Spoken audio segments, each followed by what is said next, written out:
Welcome back. We have a new guest with us today. He has not been on our show today, Dr. Justin Aker, and you are an ophthalmologist. Yeah. And did I pronounce that right? You did. Okay. Did. Yeah. And I'd like to welcome you. Your practice is in Newport Beach, but first, your background. We were talking beforehand. You grew up in this area. Your mom worked at Polly's Pies. Yeah, that's right. Grew up right here when it was Leisure World and not Laguna Woods. Yeah. Mom worked at Polly's Pies, so I'm pretty familiar with the area. Well, great. And I see that your education, you among other places, but you went to UCI. Yeah, I went to UCI. I was a physics major. I knew I wanted to go into medicine, but I wanted to try physics first and do my few years there, and then I got a scholarship to medical school in Texas, so I went to Baylor College of Medicine after that. Okay. In Houston. Very good. Yeah, if you were a physics major at UCI, you had to be a pretty smart guy, because that's not an easy program to get in there. Yeah. So that's when did you switch over? While you were there, or? Well, I just took the prerequisites while I was a physics major. Oh, okay. So I just did physics, but I did all the pre-medical requirements.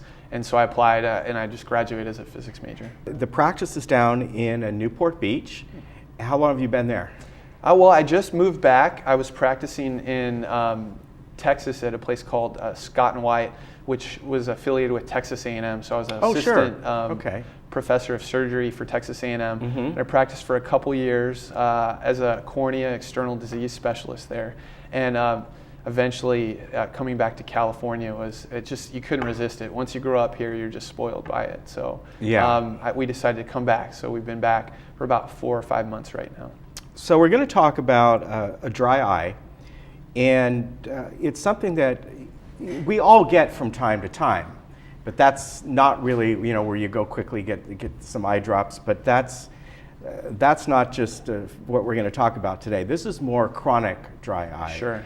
And first of all, what affects it? What starts it? I've heard it can be just environment. It can be a lot of the medications people take. Yeah, that's right. One of the major things is environment, the fan blowing in your face. We live in a society now where we spend all day on the computer, so we're not blinking normally. We're in an air-conditioned environment, and that can really change things. Also, medications we take, from allergy medication to even antidepressants, they can all contribute to dry eye. And then a lot of people just have it based on the way they were, that's how they are, that's where they're born. And sometimes another big cause is hormonal changes, and aging changes can sometimes contribute to that. So when you treat somebody for that, when you first bring them in, you get their history and all that to determine, is this just something that comes up a few times a year because of some of the things you said, your air conditioning starts to come on for the summer, or is it ongoing for you? I mean, everybody, it's a different thing. So we have a survey that we have people fill out at the Aquos Dry Eye Center, which is our center devoted to dry eye. And that survey kind of breaks it down, because people don't really realize this, but there's really several different causes for dry eye, and you treat each cause in a different fashion. And so we really break dry eye down into a couple different forms. There's aqueous deficiency, which is a deficiency in the amount of tears produced. Yeah. And then there's evaporative, meaning those tears that are there, they evaporate too quickly and they don't really help. And so things like blepharitis and whatnot contribute to that. And so depending on what it is, and even things like eyelid malposition can also contribute. And so we use our surveys to kind of break that down, and then our exam, and depending on what we find, we can do different treatments. Now, the mild dry eye, just artificial tears, if that's all that you need to take care of it, that's one level of dry eye. But we actually have a lot of different medications that we can use to treat dry eye currently, above that basic just artificial tears. A lot of people, they get artificial tears and they think that that's all that they can do to treat their condition, and they go on to suffer. And for some people, it can be really a big hurdle to their everyday activity. And I've heard that what happens with a lot of people, what they do, they reach for something that they think may help, but it's really one of the worst things they can take, and that's the type of over-the-counter things that get rid of the redness in the eye, and that's not what you want. Yeah, exactly. All those medications, I mean, they're great for a temporary fix. Yeah. You're going out on a job interview and you want, a drop of that Yeah. to get rid of your red eye, but when used in a chronic fashion, they can be irritating to the eye, and they also can stimulate chronic redness and whatnot that doesn't just resolve when you stop the drop and can take time to do so. What about, I think people have heard about this product because it's on the air all the time, Restasis. Yeah. Is that something that you use? Oh, yeah. That does work? Definitely. And I'm not promoting that brand, but Yeah. that's what people hear of. Well, right now that's the approved dry eye medication from the FDA. Okay. And it's really the only approved dry eye medication. And it works for a certain subset of people. It doesn't work for everybody, but it's one of our options in kind of an arsenal. We also have a lot of, we have over-the-counter treatments. We actually have other medical treatments depending on the etiology of the dry eye. Again, if it's more of that evaporative dry eye, we might use a little bit different treatments, even antibiotics, oral or topical antibiotics. We sometimes use lid hygiene or warm compresses depending on the type of dry eye. That's more of the blepharitis or evaporative type dry eye. And then coming down the pipeline, there are several new medications that hopefully some will get approval that either act like Restasis, which is an anti-inflammatory medication. Is that a drop, by the way? Yeah, Restasis is a drop. Okay. You take it twice a day, and you have to take it chronically. But it's a dry eye is really an inflammatory disease, and Restasis works against inflammation, and that's why it helps. Along with some other drops that are coming down, we have even more fancy titles: IL-1 receptor blockers. We have T-cell inhibitors. We have different variations on cyclosporin, which is the main medication in Restasis. We also even have other medications that affect the tear film. And the tear film is really made up of three components: the water layer, the lipid layer, which is the fatty layer, and the mucin layer. And so when we treat dry eye, we try to address the deficiency in each respective layer.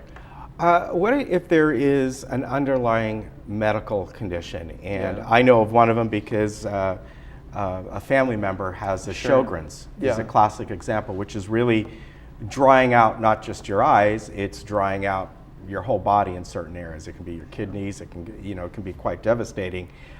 Can you help at least with the eyes with something like that, just with drops?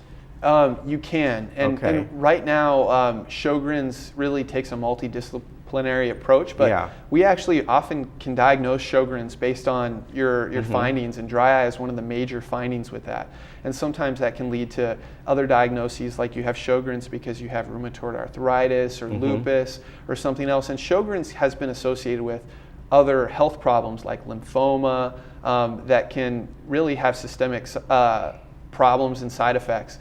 And so it's important to get those factors addressed. Yeah, definitely. And I believe that many years ago, that's how my older sister, found out about that.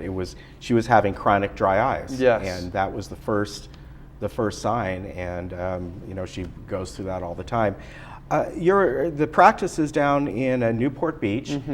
And whereabouts is it located? I know we talked about it beforehand. But, it's in the Hoag Medical Office Building, which is off Superior Avenue, right near 17th and Superior, down in Newport.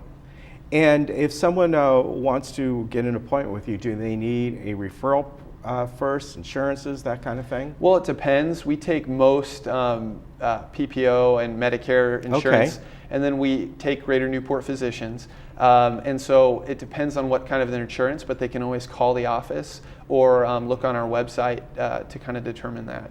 And our website's aquosdryeye.com, AQUOS dry eye. Okay, and the number is on the screen there, 949-650-1863.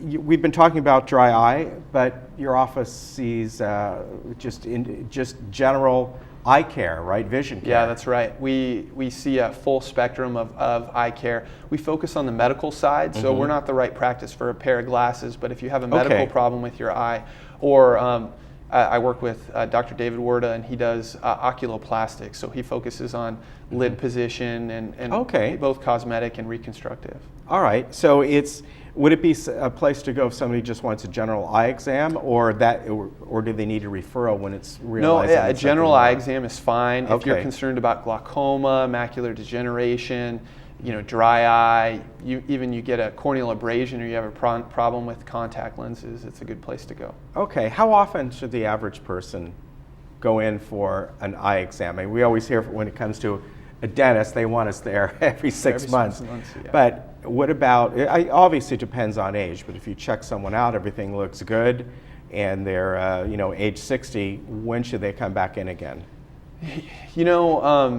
That varies, like you said, it depends on the family history. So if you have a family history of macular degeneration or glaucoma, you should probably present more frequently. Okay. Like maybe you should come every year, especially when you're getting into that time frame. Okay. If you're, you checked out and your doctor, I think everyone at age 65 should at least get an eye exam to kind of see where they go, and then your doctor can help determine how frequently you need to follow up. All right, that makes a lot of sense, and it's something that you really want to take care of, because as I have heard, there are certain things that the person may be getting one of these diseases and they may not even know it. Their vision to Exactly. them might be perfectly fine, and it's only doctors like yourself who can go in and look at it and see what's going on to really determine and catch all these things early. That's the most important thing. I really appreciate you coming on. Yeah, it's a thank pleasure you. to meet you. Again, a local guy here, and from Laguna Hills Aquos Dry Eye Center. It's down in Newport Beach, and the number is 949-650-1863. As you can see, if you have dry eye, or you just want to get on a vision program where you get examined once a year, Dr. Aiken can really help you out, as can I'm sure the other doctors down in your practice as well. It's been a pleasure having you on. Thank you very much. All right, nice to meet you. Nice meeting you. We'll be right back. Oh, wait, we got to get you on.